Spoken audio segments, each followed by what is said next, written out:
BJP ने जो AGP को खत्म करने के लिए उन्होंने साजिश रचा। अभी असम गण परिषद जो है वो अभी बीजेपी का बी टीम है। बाला साहेब ठाकरे को नमन करना चाहता हूं। प्रेस कॉन्फ्रेंस में उपस्थित आदरणीय सुषमा जी, सबके आदरणीय हमारे संसद पहला मंत्री रहे अरविंद जी, हमारा दल का जनरल सेक्रेटरी भोया साहब, वाइस प्रेसिडेंट सिंह साहब, जियाउर रहमान साहब, इस प्रेस कॉन्फ्रेंस में उपस्थित मीडिया फ्रेंड्स, मैं आप सब लोगों को हमारा पार्टी असम जातीय परिषद का तरफ से, तमाम असम का जनता का तरफ से मैं प्यार भरा नमस्कार करना चाहता हूं। और इस प्रेस कॉन्फ्रेंस शुरू करने से पहले मैं बाला साहेब ठाकरे को नमन करना चाहता हूं। और हम जैसे आप लोग यहाँ जय महाराष्ट्र बोलते हैं, हम लोग जय असम बोलते हैं। इसीलिए हम जो रीजनल जो सेंटीमेंट है, रीजनल जो इशू है, इस इशू को लेके रीजनलिज्म को एस्टैब्लिश करने के लिए जो भारत का संविधान का एक कैरेक्टरिस्टिक्स ही है, क्योंकि संविधान में यूनियन ऑफ स्टेट्स का बारे में बताया है। इसीलिए संविधान में जो संविधान का जो प्रावधान है उसमें रीजनलिज्म को रिकॉग्नाइज भी करता है, एनकरेज भी करता है। और हम असम जातीय परिषद एक नया पार्टी है।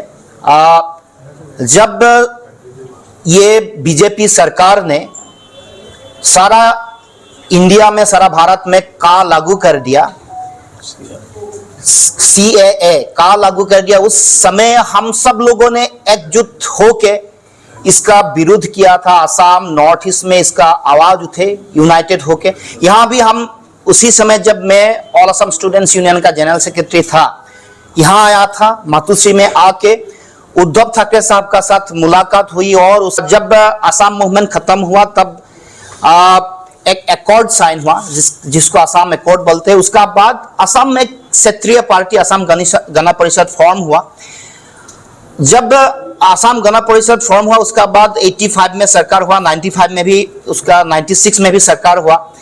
बाद में जब बीजेपी का सरकार जब आया 2014 में, उसी समय असम गण परिषद ये अलायंस में बीजेपी का साथ जुड़ गए और अपना एजेंडा जब खो गया, उसका बाद बीजेपी ने जो एजीपी को खत्म करने के लिए उन्होंने साजिश रचा। अभी असम गण परिषद जो है वो अभी बीजेपी का बी टीम है। इसीलिए हम लोगों ने जब का लागू हो गया, का लागू होने का बाद हम लोग सब लोगों ने डिसीजन लिया कि एक नया पॉलिटिकल पार्टी बनाना है। हमारा जो वहाँ का student organization all Assam student union, Yuva Chhatra परिषद, इंटेलेक्चुअल, सब लोगों ने मिलकर ये पार्टी बनाया असम जातीय परिषद। और इस पार्टी ने विदिन 100 डेज हम लोगों ने इलेक्शन में कंटेस्ट किया 82 कंस्टिट्यूएंसी में।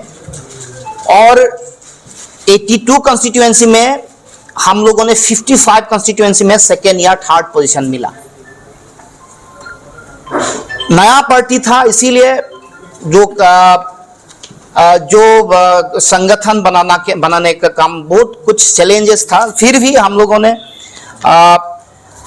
ने उस जो इलेक्शन में लड़ा और एक मैसेज दिया कि रीजनलिज्म अभी भी लोगों का बीच में है, आसामीज लोगों का बीच में है। और आज यहाँ हम लोगों ने आदरणीय उद्धव ठाकरे साहब को मिलने आए हैं, क्योंकि हम लोग जानते हैं कि उद्धव ठाकरे साहब का जो दल शिवसेना भारत का सबसे पुराना, सबसे स्वाभिमानी एक क्षेत्रीय पार्टी है।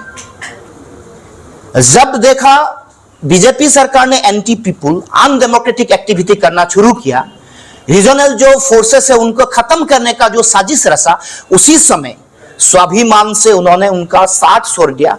पहले से बीजेपी का पहला साथी था शिवसेना, लेकिन देश का गणतंत्र का जब संकट का घड़ी देखा, जब उन्होंने साजिश रचा बीजेपी ने, तभी उद्धव ठाकरे साहब ने उन्होंने एक डिसीजन लिए, एक एग्जाम्पल सेट किया। हमारा मांग है कि ये जो स्पिरिट है, ये स्पिरिट हर रीजनल पार्टी का, इंडिया का हर रीजनल पार्टी का होना चाहिए। और हम अभी साहब के साथ इस बात का विचार विमर्श हुआ और बोला कि आप लोगों ने जो इनिशिएटिव लिया है एंटी बीजेपी एक अलायंस बनाने के लिए, 1-to-1 फाइट के लिए सारा इंडिया में, इसको हम लोग इसका सपोर्ट में है।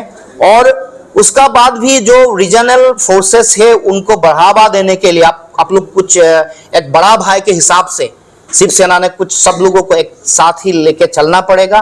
और हम लोग भी वो जो देश में क्षेत्रवादी चिंता और जो रीजनल एस्पिरेशन है, इसको हम लोग आगे ले जाने के लिए हम शिवसेना का हम लोग मदद चाहते हैं और हम लोग एक ही साथ रहेंगे। और नॉर्थ ईस्ट, तमाम नॉर्थ ईस्ट वालों का जितना रीजनल पॉलिटिकल पार्टी है, सब लोग हम लोग मिलके ये जो जर्नी है, इस जर्नी में हम लोग सब रहेंगे।